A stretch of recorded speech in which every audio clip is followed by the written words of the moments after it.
Assalamualaikum warahmatullahi wabarakatuh. Sahabat beriman, sebagai pemeluk agama, kita senantiasa dituntut untuk hidup saling menghormati dan menghargai. Tak boleh saling mencela, menghina, menjelek-jelekan, menyakiti, apalagi sampai menghalang-halangi untuk tujuan ketaatan serta ibadah. Meskipun idealnya seperti itu, namun masih ada saja orang atau pihak tertentu yang berperilaku sebaliknya. Bukannya menciptakan suasana rukun, malah menghadirkan ketegangan dan sentimen keagamaan. Seperti yang pernah dilakukan oleh salah seorang non-muslim. Bermaksud menyerang dan mempermalukan Islam di muka umum, tapi ujung-ujungnya dia sendiri yang malu. Siapakah sosok tersebut? Seperti apakah kejadiannya? Tonton dan simak video ini hingga akhir agar tidak sesat. Menjadi agama yang sering dicap sebagai sarang radikalis dan teroris, umat Islam memang kerap mendapatkan sikap dan perlakuan sentimen dari pihak non-muslim. Setidaknya, begitulah yang terjadi beberapa tahun belakangan ini. Terlebih lagi pada negara-negara yang mayoritas berpenduduk non-muslim. Masalahnya, sentimen tersebut tidak hanya ditujukan kepada kelompok radikal saja, melainkan dipukul rata, seolah-olah seluruh umat Islam di dunia punya cara berpikir dan bersikap yang sama. Padahal, nyatanya tak demikian. Imbasnya, semua gerak-gerik umat Islam jadi selalu diwaspadai. Bahkan sekedar berpakaian pun turut dicurigai. Hal ini jelas sangat disayangkan. Sebab yang melakukan sentimen terhadap Islam bukan hanya masyarakat biasa saja, tapi ada juga dari kalangan orang berpengaruh serta pengambil kebijakan dalam sebuah negara. Sehingga bagaimana mungkin sentimen tersebut bisa lenyap di kalangan masyarakat bawah, jika mereka yang disebutkan tadi justru terlibat memperparah keadaan, seperti membentuk persepsi masyarakat melalui opini, menghasut dengan wacana, mendukung dengan kebijakan publik, atau melakukan pembiaran atas masalah yang ada. Alih-alih tercipta sebuah ketenangan, ketentraman, serta kedamaian hidup antar sesama pemeluk agama, malah yang ada justru ketegangan dan pertikaian. Padahal, kehadiran sikap dingin orang-orang berpengaruh tersebut jelas sangat dibutuhkan. Karena yang paling berpotensi mengontrol masyarakat adalah mereka yang memiliki akses kekuasaan.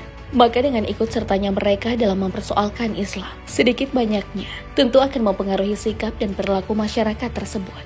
Bagi orang-orang seperti ini, Islam senantiasa dipandang sebagai masalah, sehingga ruang gerak penganutnya bukan saja harus diawasi tapi juga dibatasi. Bahkan jika perlu, keberadaannya mesti disingkirkan. Dengan cara pandang seperti itu, tentu akan melahirkan kebencian membabi buta, yang pada akhirnya akan menggiring hadirnya sikap intoleran. Maka tak heran bila umat Islam sering dihina, dicela, dimusuhi, hingga didiskriminasi.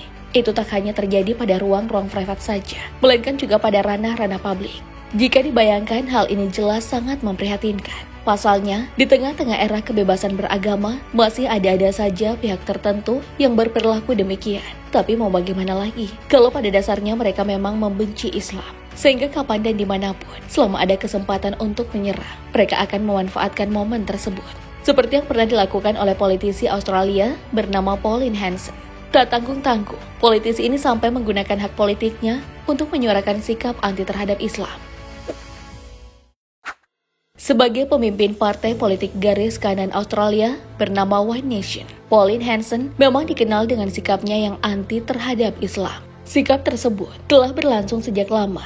Bahkan di awal karirnya sebagai politisi, ia telah sering melontarkan pernyataan-pernyataan kontroversi tentang Islam. Hingga saat ini, ia pun masih aktif mengkampanyekan sikap anti-Islamnya. Sejak beberapa tahun terakhir, Pauline Hanson gencar mengkampanyekan larangan menggunakan pakaian tertutup bernuansa Islami pada ruang-ruang publik di Australia, seperti burqa dan niqab.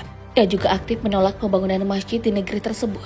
Selain itu, ia juga mewajibkan adanya kamera pengawas di masjid-masjid maupun sekolah-sekolah Islam.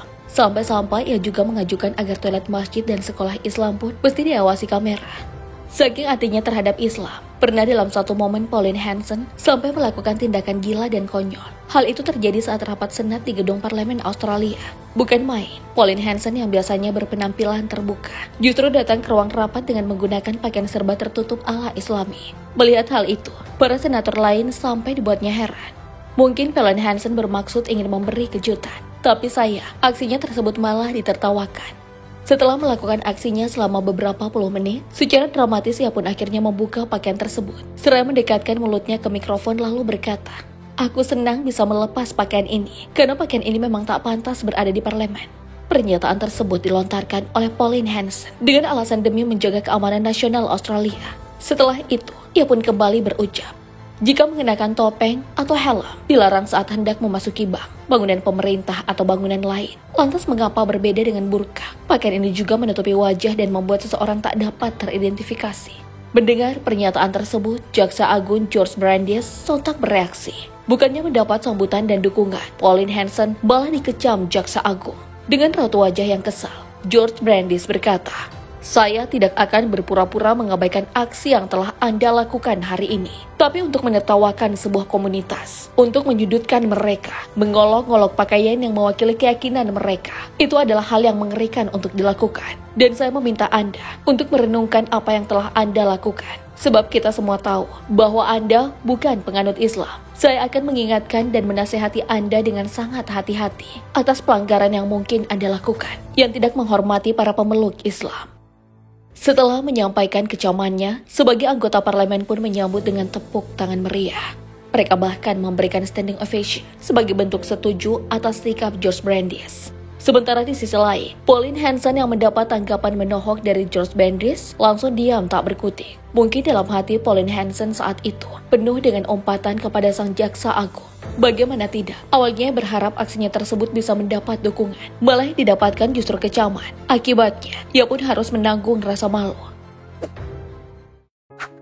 Entah bagaimana rasanya menjadi warga Muslim Australia yang hidup sebagai minoritas di tengah-tengah kaum pembenci garis keras. Jangankan untuk berdakwah secara bebas, sekedar beribadah pun mungkin mereka harap-harap cemas. Belum lagi diskriminasi yang tak pernah usai, seolah menjadi beban yang begitu berat. Pasalnya, menurut laporan yang diterbitkan oleh Australia Human Rights Commission atau AHRC pada tahun 2021, sekitar 80% warga Muslim Australia mengaku pernah mengalami diskriminasi. Data ini ditemukan melalui survei nasional dengan melibatkan 1.000 orang warga Muslim sebagai sampel.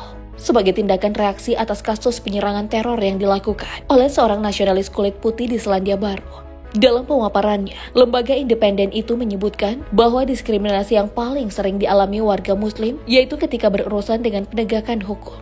Selain itu, diskriminasi juga terjadi di tempat kerja atau saat warga Muslim mencari pekerjaan di toko-toko maupun restoran.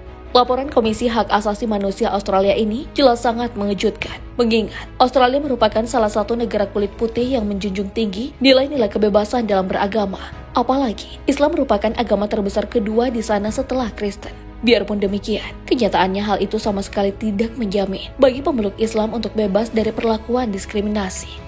Jika melihat fakta ini, tentu sebagai warga Muslim Indonesia, kita patut bersyukur. Sebab boleh dikata, apa yang dialami oleh sebagian kaum Muslim di belahan dunia nyaris tak pernah kita rasakan di sini. Sementara mereka di sana butuh perjuangan berat untuk bisa menjalani hidup beragama secara leluasa. Adapun mereka yang sering mengusik, bahkan menyerang Islam, sebenarnya bukan lagi perkara baru. Karena jauh sebelum sekarang ini, mereka memang tak pernah rela dengan Islam. Allah Subhanahu wa Ta'ala mengingatkan melalui firman-Nya. Dan orang-orang Yahudi dan Nasrani tidak akan rela kepadamu sebelum engkau mengikuti agama mereka. Katakanlah, sesungguhnya petunjuk Allah itulah petunjuk yang sebenarnya. Dan jika engkau mengikuti keinginan mereka setelah ilmu sampai kepadamu, tidak akan ada bagimu pelindung dan penolong dari Allah. Al-Quran, Surah Al-Baqarah, ayat 120.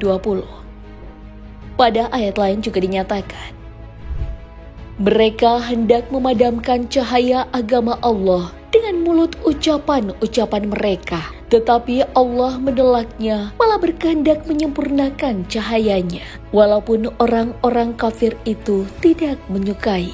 Al-Quran, Surah At-Taubah, ayat 32. Sahabat beriman, adakah di antara kalian yang pernah mengalami hal serupa di negara maupun wilayah mayoritas non-muslim? Semoga Allah Subhanahu wa Ta'ala senantiasa melindungi kita sekalian. Allahu a'lam bishawab. Wassalamualaikum warahmatullahi wabarakatuh.